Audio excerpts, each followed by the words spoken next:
الحمد لله وكفى وسلام على عباده الذين اصطفى أما بعد أعوذ بالله من الشيطان الرجيم بسم الله الرحمن الرحيم الشيطان يعدكم الفقر والله يعدكم مغفرة منه وفضلا. تھوڑی دیر ان کو روک دیجیے، چاہے کام والے کو تھوڑی دیر روک دیجیے. پچھلے جمعے میں زکوٰۃ کے نصاب کے تعلق سے اور ہماری نیت کیا ہونا چاہیے، اس تعلق سے کچھ باتیں تھیں، اور جن کا خلاصہ یہ تھا کہ چاندی کا نصاب 612 گرام اور 25 ملی گرام تقریباً، اور سونے کا نصاب 87 گرام اور 779 ملی گرام کے قریب. یہ بینک بیلنس ہو، کیش ہو، یا زیورات کی شکل میں ہو، یا مال تجارت ہو، اس مقدار میں تو اس بندے پر زکوٰۃ واجب ہو جاتی ہے قرض وغیرہ نکالنے کے بعد، اگر اتنی مقدار بچتی. پھر یہ بات آئی تھی کہ اخلاص ہونا چاہیے، اور صدقہ ہو، زکوٰۃ ہو، خیرات ہو، کوئی بھی ہو، جس آدمی کو بندہ دے تو اس کو احسان بھی نہ جتائے، کیونکہ یہ چیز اللہ کی نظر میں بہت بری ہے کہ آدمی احسان کرنے کے بعد اس کو جتائے. قرآن پاک میں باقاعدہ ایک پورا رکوع اس سلسلے میں ہے کہ جو لوگ احسان کرتے ہیں صدقہ دینے کے بعد ان کا صدقہ ضائع ہوتا ہے، اور مثالوں کے ذریعے سے سمجھایا گیا کہ جس طریقے سے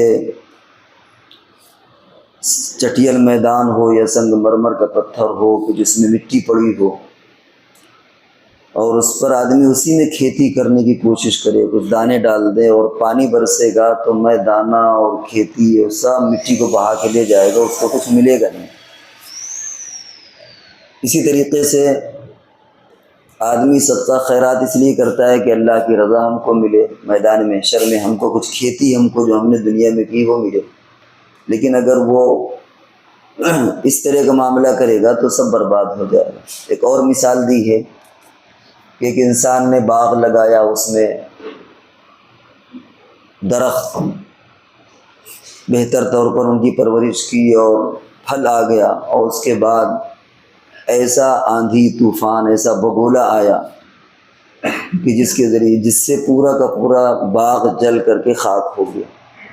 اور یہ ایسے وقت میں جبکہ وہ اس کا بڑھاپا آ چکا تھا، چھوٹے چھوٹے اس کے بچے تھے، امیدیں زیادہ تھیں اسے، اور اس بگولے نے فَأَصَابَهَا إِعْصَارٌ فِيهِ نَارٌ فَاحْتَرَقَتْ، کہ ایسا آگ کا بگولا آیا جس نے جلا کر کے راکھ کر دیا، اس سے کچھ بچا نہیں. قرآن نے منظر کھینچا ہے کہ وہ بوڑھا ہو، چھوٹے بچے ہوں، بڑھاپے کا آسرا ہو، بچوں کے مستقبل اسی سے وابستہ ہو، لیکن اس طرح اس کا پورا باغ جل کر کے خاک ہو گیا. اسی طرح جو بندہ دنیا میں احسان کر کے صدقہ اور خیرات کر کے احسان جتائے، ظاہر بات ہے کہ یہ سب اسی لیے کر رہا ہے کہ آخرت میں جبکہ انسان سب سے زیادہ محتاج ہوگا اسے یہ چیزیں کام آئے، لیکن آخرت میں وہ چیزیں اسے کام نہیں آئیں. قرآن پاک میں اور بھی بہت سے جگہوں پر فرمایا وَيُطْعِمُونَ الطَّعَامَ عَلَىٰ حُبِّهِ مِسْكِينًا وَيَتِيمًا وَأَسِيرًا، کہ ایمان والوں کی شان یہ ہے کہ مسکین کو اور یتیموں کو وہ کھانا کھلاتے ہیں، ان کی ضرورت کو پورا کرتے ہیں. اور آگے فرمایا اِنَّمَا نُطْعِمُكُمْ لِوَجْهِ اللَّهِ لَا نُرِيدُ مِنْكُمْ جَزَاءً وَلَا شُكُورًا، کہ یہ کام محض اللہ کی رضا کے لیے ہوتا ہے، کسی بندے کی طرف سے جزاک اللہ، شکریہ، تھینکس، یہ ان کی امید ہے یا دل میں تمنا نہیں ہوتی کہ ہمارا کوئی شکریہ ادا کرے. اس کی بھی توقع یا اس کی بھی امید وہ نہیں رکھتے، بلکہ اس کو بھی اچھا نہیں سمجھتے. حضرت عائشہ صدیقہ رضی اللہ تعالیٰ عنہ کے تعلق سے ایک روایت ملتی ہے کہ کچھ بھیجا اور معلوم خادمہ سے پوچھا کہ اس نے کچھ کہا جزاک اللہ کہا، تو اس کے لیے مخصوص دعائیں دیتی تھی کہ ہم نے جو صدقہ کیا اس کا تو اس نے جزاک اللہ کہہ کے دعا دے دی، اب مزید ہم اس پر کچھ اس کے لیے دعائیں دیں، اس کے لیے کچھ اور اس کے لیے کریں، تاکہ کہیں ایسا نہ ہو کہ اس کا یہ شکریہ کا جملہ ہمارے صدقے کے لیے بدل بن جائے. تو اس لیے آدمی کو بہت زیادہ ان تمام چیزوں سے بچنا چاہیے کہ وہ خرچ کرنے کے بعد کبھی جتائے نہیں، کبھی احسان نہ جتائے، وہ کسی بھی نوعیت کا خرچ ہو، زکوٰۃ کے تعلق سے ہو، صدقے کے تعلق سے ہو، حتیٰ کہ ہدیے کے ہی تعلق سے ہو، کوئی بھی اگر کوئی کچھ احسان کر رہا تو اس کو پھر کبھی جتانا نہیں چاہیے۔ بعض لوگ ایسے ہوتے ہیں کہ نسلوں تک احسان جتاتے ہیں کہ ہمارے باپ نے تمہارے ساتھ یہ کیا تھا، ہمارے دادا نے تمہارے ساتھ یہ کیا تھا، بچوں میں احسان جتاتے ہیں۔ ظاہر ہے کہ اس سے زیادہ بد قسمتی اور محرومی کیا ہوگی کہ جو یہ سلسلہ جاری رہا اور نسلیں بھی اس سے محفوظ رہیں۔ اس لیے بہت زیادہ اس کی سخت ضرورت ہے کہ ہمیں خود بھی اور اپنے بچوں کو بھی اس طرح اصلاح کریں کہ وہ کبھی ایسا احسان نہ جتائیں۔ ایک اور روایت ہے، حدیث میں آتا ہے ما خالطت الزکاۃ مالا قط الا ہلکت۔ زکوٰۃ یہ میل کچیل کے طور پر ہے، اور جس مال میں زکوٰۃ مل جاتی ہے وہ اس کو برباد کر، وہ زکوٰۃ اس مال کو برباد کر دیتی ہے۔ یعنی اگر کسی بندے پر زکوٰۃ فرض ہے اور اس نے اس زکوٰۃ کو نکال کر کے غریبوں کو ادا نہیں کیا، ان تک نہیں پہنچایا، تو اب اس کا جو دوسرا مال ہے وہ بھی منحوس ہو جاتا ہے، وہ بھی فساد اور گڑبڑ ہو جاتا ہے۔ ممکن ہے ہمیں بظاہر فساد اس میں نظر نہ آئے کہ صاحب بظاہر تو ہم یہ دیکھ رہے ہیں کہ ہم نے 1,00,000 روپے میں 2,500 روپے دے دیے تو بظاہر تو گھٹ گیا، لیکن حقیقت یہ ہے کہ جو مال کا مقصد ہوتا ہے کہ انسان کو سکون میسر ہو، انسان کی ضروریات پوری ہوں، وہ چیز اگر زکوٰۃ بندہ ادا نہیں کرے گا تو وہ مال کا مقصد اس کو پورا نہیں ہوگا، وہ چاہے وہ جتنا مالدار ہو۔ تو روایت ہے کہ زکوٰۃ کا مال کسی ایسے مال میں نہیں ملتا جس بندے پر زکوٰۃ ہے۔ دونوں اگر زکوٰۃ کا مال، اچھا زکوٰۃ کا مال کیا ہوا؟ زکوٰۃ کے مال کا مطلب یہ ہے کہ اگر ہمارے پاس 1,00,000 روپے ہیں اور اس میں 2,500 روپے زکوٰۃ کے ہیں، تو ہم اسے نکالیں یا نہ نکالیں وہ اللہ کے علم میں اور ضابطے کے اعتبار سے وہ 2,500 روپے وہ زکوٰۃ کے ہو گئے۔ اب اگر ہم کھاتے ہیں، اس میں کوئی چیز منگاتے ہیں، تو ہم اس زکوٰۃ میں ہم خود بھی ہم کھا رہے ہیں، اس سے اسی زکوٰۃ میں اپنے بچوں کو بھی کھلا رہے ہیں، کیونکہ جو 2,500 روپے مثال کے طور پر نکالنا تھا وہ ہم نہیں نکال سکے، تو ہماری ہانڈی بھی پک رہی ہے، اس میں بھی زکوٰۃ شامل ہے۔ ہم کپڑے پہن رہے ہیں، اس میں بھی زکوٰۃ شامل ہے۔ ہم اپنے بچوں کو کھلا پلا رہے ہیں، اس میں بھی زکوٰۃ شامل ہے۔ تو ایک طرف انسان کتنا خوددار ہوتا ہے کہ وہ کسی کا مال یعنی کسی کا احسان برداشت نہیں کرتا۔ صدقہ اور خیرات اگر آپ دے دیں تو لڑنے مرنے کو تیار ہو جائے گا، انسلٹ محسوس کرے گا۔ وہ خود زکوٰۃ کھا رہا ہے، اپنی کھائے غیر کی کیا اس سے لینا دینا نہیں ہے۔ زکوٰۃ کا مال تو اللہ کا حق بن جاتا ہے، آدمی چاہے دوسرے کی زکوٰۃ کھائے تو بھی وہی ہے، اور اپنی زکوٰۃ کھائے تو بھی وہی ہے، کیونکہ اللہ کے ہاں تو وہ مال زکوٰۃ کا ہو گیا اور وہ غریبوں کا حق بن گیا۔ تو کتنے مالدار ایسے ہیں کہ جو خود زکوٰۃ کھا رہے ہیں۔ یہاں پر اپنے اور غیر کی بات ہی نہیں ہے، ہم کسی دوسرے سے لے کر کے زکوٰۃ کھائیں یا اپنے مال کی زکوٰۃ نہ دیں اور اس طرح ہم اپنے مال کی زکوٰۃ کھائیں، بات تو دونوں ایک ہی ہے۔ تو اب ہم اپنے گریبان پر منہ ڈال کر کے دیکھیں کہ اللہ نے اگر ہمیں نوازا ہے، ہمارے ذمہ زکوٰۃ ہے، پوری زکوٰۃ ہم نہیں دے رہے، تو ہم زکوٰۃ کھانے والے ہیں اور اپنے بچوں کو زکوٰۃ کھلا رہے ہیں، وہ چاہے اپنی زکوٰۃ ہو غیر کی زکوٰۃ ہو، اس سے کوئی فرق نہیں پڑتا۔ کبھی کبھی شیطان یہاں پر بہکاتا ہے کہ زکوٰۃ سے کم ہو جاتا ہے مال، اور بظاہر محسوس بھی ہوتا ہے۔ آپ کے پاس 2,00,000 روپے ہیں، 5,000 روپے اس میں نکلے گی تو کیلکولیٹ اگر آپ کریں گے تو ظاہر بات ہے زکوٰۃ کم ہو جائے گی، لیکن حقیقت یہ ہے کہ زکوٰۃ بڑھتی ہے۔ ان تبدوا الصدقات فنعما ہی، اور ایک جگہ یمحق اللہ الربا ویربی الصدقات، کہ اللہ تبارک و تعالیٰ ربا کو مٹاتے ہیں، زکوٰۃ کو بڑھاتے ہیں۔ حالانکہ ہمیں الٹا نظر آتا ہے، ہم انٹرسٹ لیتے ہیں یا انٹرسٹ پر کوئی بندہ پیسے دے کر کے سود حاصل کرتا ہے تو 1,00,000 کے 1,10,000 مل گئے، اس کو بظاہر بڑھ رہا ہے۔ اور زکوٰۃ میں کیا ہوتا ہے کہ گھٹ رہا ہے، 2,00,000 روپے ہیں، 5,000 روپے اس کے چلے گئے، اگر 4,00,000 روپے ہیں تو 10,000 روپے اس کو، تو بظاہر 10,000 روپے گھٹ گئے، لیکن قرآن کیا کہتا ہے یمحق اللہ الربا ویربی الصدقات، کہ اللہ تبارک و تعالیٰ ربا کو مٹاتا ہے اور صدقے کو بڑھاتا ہے۔ یہاں پر بھی وہی سارے مقاصد ہیں کہ جو اصل مال کا مقصد ہے وہ مال کی بڑھوتری اور کم ہونے سے نہیں ہوتا، انسان کی ضرورت پوری ہونا، انسان کو سکون میسر ہونا، وہ اصل مقصد ہے۔ ہم نے تھوڑا پیسہ انٹرسٹ کے نام پر لے لیا، لیکن گھر میں بیماریاں بڑھ گئیں، اخراجات بہت زیادہ پیدا ہو گئے تو وہ گویا کم ہو گیا، اور ہم نے زکوٰۃ تھوڑی سی دے دی لیکن اللہ نے اس میں برکت ایسی دی کہ ہمارے یہاں بیماریوں کا کوئی خرچ نہیں ہے، دوسرے لوازمات کا کوئی ایسا خرچ نہیں ہے، تو تھوڑے میں کام پڑ گیا، کام ہمارا چل گیا، تو یہ زکوٰۃ سے برکت پیدا ہو۔ اور اس میں ایک لطیف اشارہ اس بات کی طرف بھی ہے کہ زکوٰۃ سے پیسہ بڑھتا ہے کہ آپ جب اپنے بھائی کو زکوٰۃ دیں گے، بھائی سے مراد کوئی بھی ایمانی بھائی جو غریب ہے، تو یہ بڑھا، آپ کا پیسہ اس کے پاس بھی گیا۔ اگر کھانا موجود ہے اور آپ تنہا اس کو کھا لیں، چاہے بدہضمی ہو جائے، وہ زیادہ اچھا ہے، یا کھانا زیادہ موجود ہے، آپ 3 لوگ کھانا کھا لیں، 4 لوگ کھانا کھا لیں، تو اب یہ کھانے کے اندر برکت پیدا ہوئی، اضافہ ہو گیا کہ وہ کھانا جو ہم اکیلے کھا کر کے ہو سکتا ہے بدہضمی ہو جاتی، پیٹ خراب ہو جاتا، نقصان ہوتا، ہم نے اس کھانے کو 4 لوگوں کو کھلا دیا، 5 لوگوں کو کھلا دیا، تو یہ کھانے کے اندر برکت پیدا ہوئی۔ اسی طرح زکوٰۃ کے اندر وہ رقم ہم سے نکل کر کے ہمارے اپنوں میں تقسیم ہوئی، ہمارے بھائیوں میں تقسیم ہوئی، ہمارے رشتہ داروں میں تقسیم ہوئی، غربا میں تقسیم ہوئی۔ اور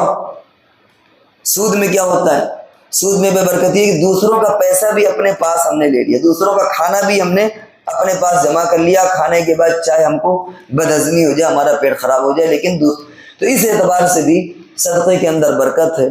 اور جو سود اور بیاج اس کے اندر منحوسیت ہے، اور اللہ تبارک و تعالیٰ نے اس کے اندر برکت نہیں رکھی۔ ایک چیز اور آگے چند مسائل بیان کرنے سے پہلے ایک بات کی اور وضاحت کر دی جائے کہ صدقے میں اور زکوٰۃ میں خاص طور سے ہم رمضان کا اعتبار کرتے ہیں کیونکہ آسان رہتا ہے، مسائل انشاءاللہ آگے بھی آئیں گے، لیکن کبھی کبھی تقاضا پہلے موجود ہوتا ہے کہ ہم مثال کے طور پر شعبان چل رہا ہے، ابھی کوئی پریشان حال ہے، زکوٰۃ ہماری رمضان میں نکلنا ہے، اگر ہم اس کی پیشگی زکوٰۃ دے دیں تو ثواب زیادہ ملے گا یا کم ملے گا؟ بظاہر ذہنوں میں یہ ہوتا ہے کہ رمضان میں 70 گنا اور ابھی دیں گے تو 1 گنا ملے گا، لیکن حدیث کی روشنی میں قرآنی آیات سے، علماء کی تشریحات سے جو بات سمجھ میں آتی ہے وہ یہ کہ رمضان سے پہلے اگر کوئی آدمی رمضان کی زکوٰۃ دینا شروع کر دے تو اس کا ثواب کم نہیں ہوگا بلکہ بڑھے گا۔ یعنی یوں سمجھ لیجئے کہ آج اگر 30 شعبان ہو اور 100% ہم کو معلوم ہے کہ ابھی مغرب کی نماز کے بعد سے رمضان شروع ہو جائے گا، اور تقاضا ہمارے پاس عصر کے وقت آیا، تو اب سوال یہ کہ اگر ہم عصر کے وقت کوئی صدقہ دے دیں تو زیادہ ثواب ملے گا، یا 1 گھنٹے کے بعد جب کہ رمضان شروع ہو رہا ہے تب زیادہ ثواب ملے گا، کیونکہ 70 گنا ثواب ملے گا؟ ظاہر بات ہے کہ ہمارا کیلکولیشن تو یہی کہے گا کہ صاحب اگر 1 گھنٹے کے بعد دے دے تو رمضان کی برکت اس کو مل جائے گی، زیادہ ثواب ملے گا۔ لیکن جو شرعی اصول ہے، جو اللہ کی مرضی ہے، جو اصل مقصد ہے وہ یہ ہے کہ زیادہ ثواب آپ کو ملے گا رمضان شروع ہونے سے 1 گھنٹے پہلے، آدھا گھنٹے پہلے دے دیں، اگر تقاضا، اگر اس کی ضرورت موجود ہے، زیادہ ثواب اس میں ملے گا بنسبت اس کے کہ آپ 1 دن 2 دن کا آپ ویٹ کر لیں۔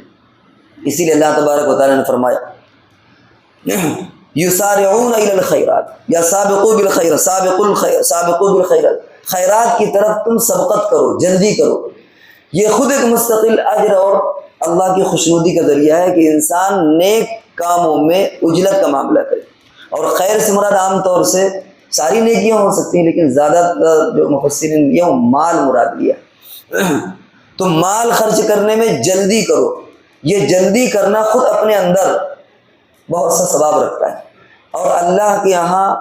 نیکیاں گنی نہیں جاتی بلکہ وزن کی جاتی ہیں۔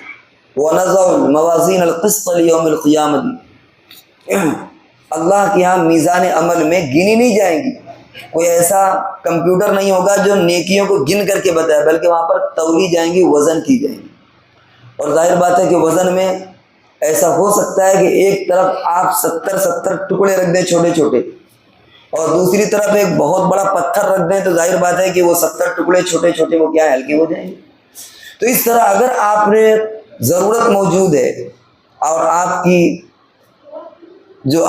ڈیٹ آ رہی ہے رمضان میں زکوٰۃ نکالنے کی، وہ مثال کے طور پر آپ رمضان میں زکوٰۃ نہ دے کر اگر تقاضا موجود ہے، ضرورت کسی کو درپیش ہے، آپ نے رمضان سے پہلے دے دیا، تو ہو سکتا ہے نیکی آپ کو 1 ملے، لیکن وہ نیکی اتنی بڑی ہوگی کہ جو 70 نیکیوں سے بھی زیادہ بھاری ہو جائے گی، کیونکہ وہ اس نیکی کا وزن اللہ کے یہاں بہت بڑا ہوگا۔ تو اللہ کے یہاں نیکیاں گنی نہیں جائیں گی بلکہ اللہ کے یہاں نیکیاں تولی جائیں گی، ان نیکیوں کی کوانٹٹی نہیں دیکھی جائے گی بلکہ ان کا وزن دیکھا جائے گا۔ تو یہ چند چیزیں زکوٰۃ کے تعلق سے تھیں. تو بات یہ چل رہی تھی کہ کبھی کبھی جب انسان پیسہ دیتا ہے تو بظاہر اس کو کم ہوتا نظر آتا ہے، حقیقت میں بڑھتا ہے. اور قرآن پاک نے اس بات کو بھی واضح کر دیا، فرمایا الشیطان یعدکم الفقر واللہ یعدکم مغفرۃ منہ وفضلا، کہ جب تم صدقہ اور خیرات دینے چلو گے نا تو شیطان تمہیں ٹوکے گا، تمہارے ہاتھ کو روکے گا، تمہارے دل کو منائے گا کہ تمہارا مال کم ہوگا. جسے قارون کے بارے میں آتا ہے نا کہ جب موسیٰ علیہ السلام نے فرمایا کہ زکوٰۃ دو تو اس نے سوچا تھوڑی بہت ہوگی، جب اس نے دیکھا کہ باپ رے باپ اتنی زکوٰۃ نکل رہی ہے تو وہ رک گیا. اس نے کیوں؟ شیطان نے پٹی پڑھایا، شیطان نے بہکایا کہ یہ تو تمہارا بہت سارا مال ضائع ہو جائے گا، یا بہت سارا مال جو تم نے خون پسینے سے کمایا، محنت سے کمایا، وہ نکل جائے گا. اور اللہ تعالیٰ فرماتے ہیں کہ اللہ وعدہ کرتا ہے مغفرت کا اور فضل کا. اللہ تعالیٰ اس کا بھی وعدہ کرتے ہیں کہ ہم تمہاری مغفرت کریں گے اور تمہارے مال میں بھی اضافہ کریں گے. تو اس لیے کبھی صدقہ اور خیرات کے تعلق سے انسان کو بخل کا معاملہ نہیں کرنا چاہیے. روایتوں میں آتا ہے کہ حضور علیہ السلام نے معراج کے سفر میں دیکھا کہ کچھ لوگ ہیں جو ننگے ہیں، اپنے جسم پر کچھ چیتھڑے لپیٹے ہوئے ہیں، جانوروں کی طرح چر رہے ہیں اور جہنم کے پتھر کھا رہے ہیں. فرشتے سے پوچھا جبریل امین سے کہ یہ کون ہے؟ فرمایا یہ وہ لوگ ہیں جو زکوٰۃ ادا نہیں کرتے تھے. کیونکہ جب انسان زکوٰۃ دے گا تو دوسرے کی ضروریات پوری ہوتی ہیں، وہ کپڑا بھی پہنتا ہے، کھانا بھی کھاتا ہے. یہاں پر اس نے ضرورت پوری نہیں کی تو اللہ نے ان کو رسوا کیا کہ ننگے چیتھڑے لپیٹے ہوئے. اسی طریقے سے کھانے کے لیے روکا کہ ہم اچھا کھائیں گے تو اللہ نے ان کو وہاں پتھر کھلائے. اور محدثین نے یہ بھی لکھا کہ یہ میدان محشر کیا بلکہ مرنے کے بعد ہی سے چیز شروع ہو جائے گی عذاب، جو بھی اس کی نوعیت ہو. جہنم میں جانے سے پہلے، میدان یعنی قیامت آنے سے پہلے ہی اس بندے کا یہ عذاب شروع ہو جائے گا. حضور علیہ السلام کو ایک مثالی شکل میں ایسے لوگ دکھائے گئے معراج کے سفر میں. تو اس لیے ہمیں زکوٰۃ کے تعلق سے بہت زیادہ سنجیدہ ہونے کی ضرورت ہے کہ کسی بھی بندے کا حق جو بھی زکوٰۃ نکلنا ہے وہ ہمارا اپنا مال نہیں ہے. ہم گویا غریبوں کے غاصب ہیں، ہم نے وہ رقم غصب کر لی ہے جو رقم انہیں دینا تھی اور ہم نہیں دے رہے، کیونکہ اللہ کی طرف سے وہ رقم ان کی ہے اور ان کو ملنا چاہیے، لیکن ہم نہیں دے رہے. تو ہم نے ان کی رقم چھین لی یا ہم ان کی رقم کو غصب کیے ہوئے ہیں اور خود اور اپنے بچوں کو وہ رقم کھلا رہے ہیں. اس لیے ہمیں زکوٰۃ کے تعلق سے بہت محتاط رویہ اپنانا چاہیے، باقاعدہ اس کا حساب لگانا چاہیے. جو عورتوں کے زیورات ہے اس تعلق سے، جو ہمارا مال ہے کیش ہے اس تعلق سے. اب ایک دو مسئلے خالی آپ سننے، باقی مسائل انشاءاللہ اور باتیں اگلے ہفتے میں. ایک تو یہ کہ ہمارے یہاں غلط فہمی یہ ہے کہ شاید ہم کسی زیور کی ایک سال ایک بار زکوٰۃ دے دیں، بار بار دینے کی ضرورت نہیں ہے، یا کسی مال کی ایک بار زکوٰۃ دے دیں، بار بار دینے کی ضرورت نہیں ہے. چنانچہ لوگ پوچھتے ہیں کہ بھائی پچھلے سال تو دے چکے تھے. اس کو آپ یوں سمجھیے، مثال کے طور پر کسی کی الماری میں 1,00,000 روپے رکھے ہوئے اور اس نے 2,500 روپے ادا کر دیے. اب وہ 1,00,000 روپے رکھے ہوئے اگلا سال آ گیا، سیم وہی رقم رکھی ہوئی ہے. اب سوال اس کا ہے کہ دوسرے پھر اگلے سال وہ اس رقم کی زکوٰۃ دے گا کہ نہیں؟ کیونکہ شیطان کہتا ہے کہ اس کی زکوٰۃ تو ہم دے چکے ہیں، تو 97.5 بچے ہیں، اس میں 2,500 روپے تو ہم نے دے دیا. شرعی مسئلہ یہ ہے کہ ہر سال زکوٰۃ دینا ہے اس رقم پہ. جو بھی آپ کا سال جس وقت پورا ہوتا ہے آپ کو پوری رقم کی زکوٰۃ اس میں دینا پڑے گی، چاہے پچھلی مرتبہ زکوٰۃ دے چکے ہوں. وہ زیور ہو، زکوٰۃ ہو، کسی انسان کی تجارتی زمینیں ہوں، تجارتی فلیٹ ہوں، کچھ بھی ہوں، وہ راؤنڈ اپ جس میں ہر سال میں دوبارہ زکوٰۃ دینا پڑے گا. اور شریعت کا منشا اس پر یہ ہے کہ آدمی مال کو ڈمپ کر کے نہ رکھے. اب جب آدمی کو معلوم ہوگا کہ یار پیسے یہ تو رکھے مال گھٹتا رہے گا، اب کیا کرے گا؟ وہ اس 1,00,000 روپے کو تجوری سے نکال کر کے کاروبار میں لگائے گا. اور ظاہر بات ہے کہ کاروبار میں لگائے گا تو مال بڑھتا ہے، رکھنے سے مال بڑھتا نہیں. یہ گویا اکنومک کا فلسفہ، معاشیات کا فلسفہ جو آج لوگ اکنومسٹ جو ہیں اور بڑے بڑے ماہر معاشیات جو آج پیش کر رہے ہیں، اور اسی وجہ سے حکومت نے کالا دھن اور سفید دھن 1 نمبر 2 نمبر، اس کی بنیاد یہی ہے. حکومت جو کہتی ہے کہ صاحب 1 نمبر پر، اس کا منشا ہے کہ آپ کوئی چیز ڈمپ کر کے مت رکھیں، کیونکہ رکھیں گے تو اس طرح پوری ملک کی اکنومی ایک جگہ سمٹتی چلی جائے گی، پھر آگے کام کیسے بڑھے گا؟ اس رقم کو نکالیے. اس لیے آپ کے گھر میں کوئی رقم ہو جس کا ٹیکس ادا نہ ہوگا تو کیا ہوگا؟ وہ 2 نمبر کی رقم ہے. حکومت کا منشا یہی ہے کہ آپ اس رقم کو ڈمپ کر کے مت رکھیں، بلکہ اس کو مارکیٹ میں لائیں تاکہ وہ سرکولیٹ ہو پیسہ اور ہر ہاتھوں میں پہنچے اور اس سے اکنامک ہماری گروتھ کرے، بڑھے۔ یہ درس اور یہ سبق اور یہ فلسفہ تو ہمیں حضور علیہ الصلوۃ والسلام نے پہلے ہی بتا دیا تھا، قرآن کے اندر اور حدیث کے اندر یہ چیزیں موجود ہیں کہ اپنے گھر میں مال کو اکٹھا کر کے مت رکھو۔ اور زیور بھی اسی طریقے سے بہت زیادہ ٹھیک ہے ضروریت کے ہوتے ہیں، لیکن زیور کا اتنا شوقین ہونا ہے کہ بس عورتوں کے زیورات رکھے ہوئے، شریعت نے اس کو بھی پسند نہیں کیا۔ اور اگر رکھنے کا شوق ہے تو زکات دو۔ اب ظاہر بات ہے کہ اگر کوئی آدمی زیادہ زیورات رکھے گا تو ٹھیک ہے، دے رہا ہے تو ٹھیک ہے، نہیں دے گا تو سوچے گا یہ عجیب حماقت ہے، کیونکہ زیور سے کوئی آپ کاروبار تو کر نہیں سکتے، وہ تو گھروں میں خالی رکھا ہوا ہے۔ اب آدمی سوچے گا اس سے کیا فائدہ ہے، ہر سال تو زکات نکالنا پڑتی ہے۔ تو چلو بھائی، وہ زیور جو عورتیں پہنتی ہیں وہ تو ٹھیک ہے، لیکن شوقیہ زیور رکھے رہنا یا یوں ہی سونا رکھے رہنا، یہ سمجھداری نہیں ہے۔ تو جس طریقے سے دنیا میں اکنامک کا ایک فلسفہ جو بعد میں ان کے سمجھ میں آیا، اور 1 نمبر 2 نمبر اور درجنوں اس طرح کے جو کہ یعنی حکومت کے جو قوانین آتے ہیں تاکہ انسان مال کو محفوظ کر کے نہ رکھے، اور اگر رکھے گا تو وہ 2 نمبر شمار ہوگا۔ حضور علیہ الصلوۃ والسلام نے یہ ضابطہ اور یہ فلسفہ ہم کو